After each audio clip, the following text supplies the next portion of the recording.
Madam President, I begin this morning with some good news.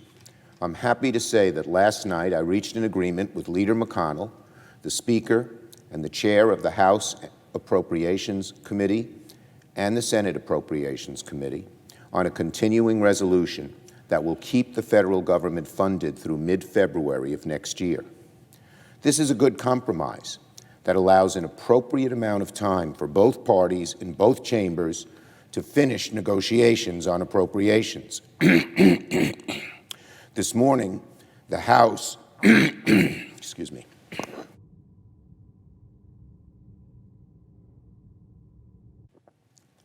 As I said, this is a good compromise that allows an appropriate amount of time for both parties in both chambers to finish negotiations on appropriations.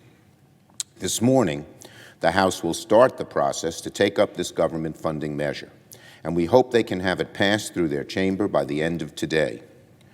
Unfortunately, it seems Republican dysfunction could be a roadblock to averting an unnecessary and dangerous government shutdown. Democrats and most Republicans, including the Republican leader, have said they don't want to see a Republican shutdown. We hope cooler heads will prevail. But just as we saw with the NDAA, a few individual Republican senators appear determined to derail this important legislation because of their opposition to the President's life-saving vaccine guidelines critical to healing our country in the middle of a pandemic. Let's be clear, if there is a shutdown, it will be a Republican anti-vaccine shutdown. Democrats want to get the government funded as soon as possible. It was not easy to reach this deal. It took a while to get Republican leadership on board, but I'm glad that we've gotten it done. I thank my colleagues on the other side of the aisle for working with us to find a path forward. Now all that's left are a few lone holdouts raising objections that are doomed to fail and which can be debated elsewhere. There's no reason we should have a Republican shutdown.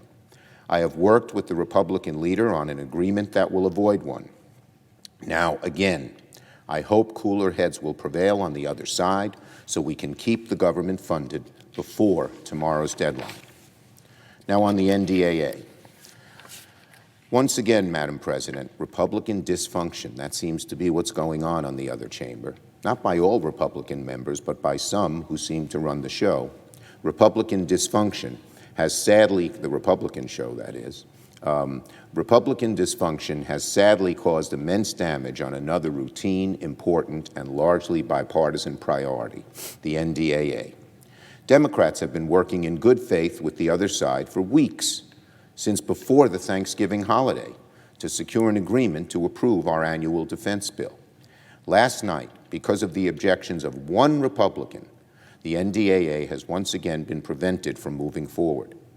As I said last night, the amendment pushed by my colleague would certainly raise a blue slip objection in the House and thus kill the entire NDAA.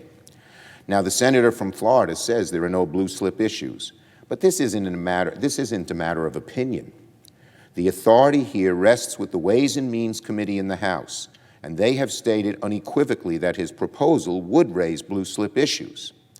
There is no objection to the substance of the amendment presented by the senior senator from Florida.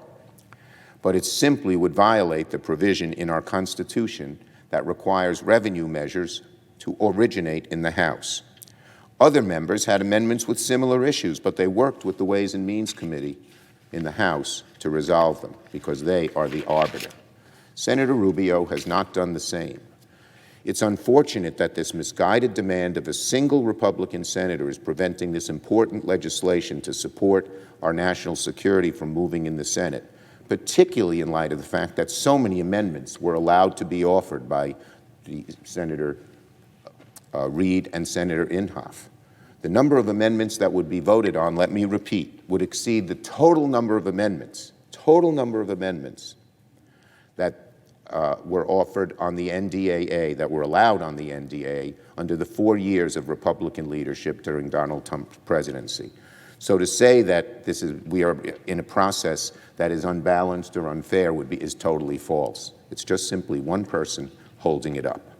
For the sake of our troops and our families. I hope this Republican dysfunction can be addressed.